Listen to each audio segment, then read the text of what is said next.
শুভ সকাল বন্ধুরা। সকালবেলা তাড়াহুড়ো করে সমস্ত কাজকাম গুছিয়ে নিয়ে ছেলেকে গোসল করিয়ে খাইয়ে স্কুলে পাঠিয়ে দিয়েছি।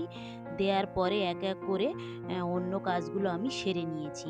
কারণ আজকেরে আমাদের ইফতার আছে মসজিদে। সেই জন্যে তাড়াহুড়ো করে সব কাজগুলোই করে নিয়েছিলাম। যাই হোক, ইফতারের কিছু কিছু জিনিস এসে গিয়েছে, তা সেইগুলো আগে বস্তা থেকে বের করে নিচ্ছি। তারপরে আমি সবগুলোকে ভালো করে আগে ধুয়ে নেব, পরিষ্কার করে নিয়ে তারপরে এই গামলাগুলোতে রেখে দেব। কয়েকটা গামলা বের করেছি, পরে আবার লাগলে আবার বের করব। লাগলে নয়, অবশ্যই লাগবে, সেগুলো পরে বের করব। তার আগে এই ফলমূলগুলো বের করে নিচ্ছি। যাই হোক, কি কি এনেছে এখানে দেখছি। এখন নিয়ে এসেছে শাকালু, আপেল, আঙুর, লেবু, শশা আর তরমুজ। বাকি এখনো অনেকটা জিনিস আসতে বাকি আছে, সেইগুলো আনতে গিয়েছে। এক হাতে করতে হয় তো, একা মানুষ, তারও খুব কষ্ট হয়ে যায়। যাই হোক, আমার তবুও একজন একটু সাহায্য করছে, কিন্তু তাকে সাহায্য করার মতো কেউ থাকে না। কবে ছেলেটা বড় হবে তারপরে। এই জিনিসপত্রগুলো বের করে নিয়েছি, এবারে আমি এগুলোকে পরিষ্কার করে নেব।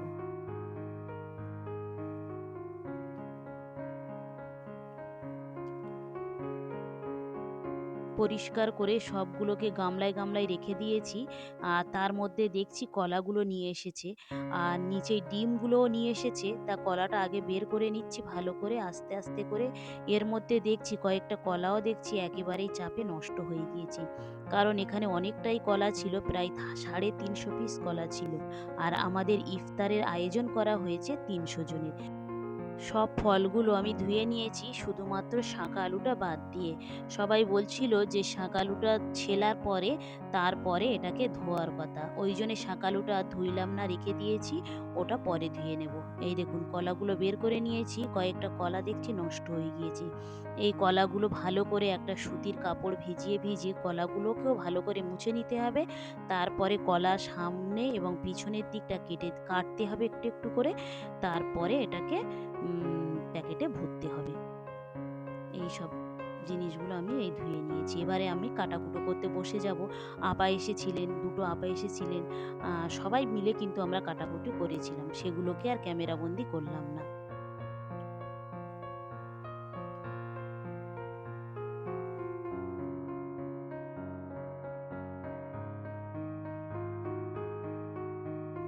কয়েকটা শশা সবে আমি ছিলছিলাম, এর মধ্যে হচ্ছে গিয়ে ডিমগুলো চলে এসেছে, নিচে থেকে নিয়ে এসেছে।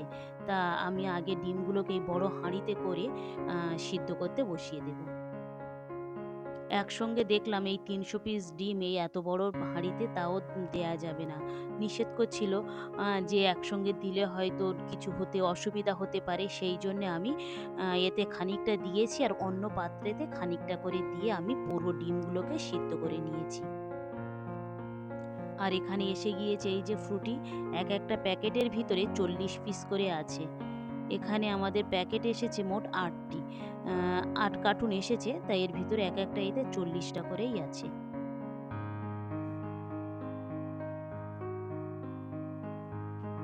এতেই আমাদের হয়ে যাবে।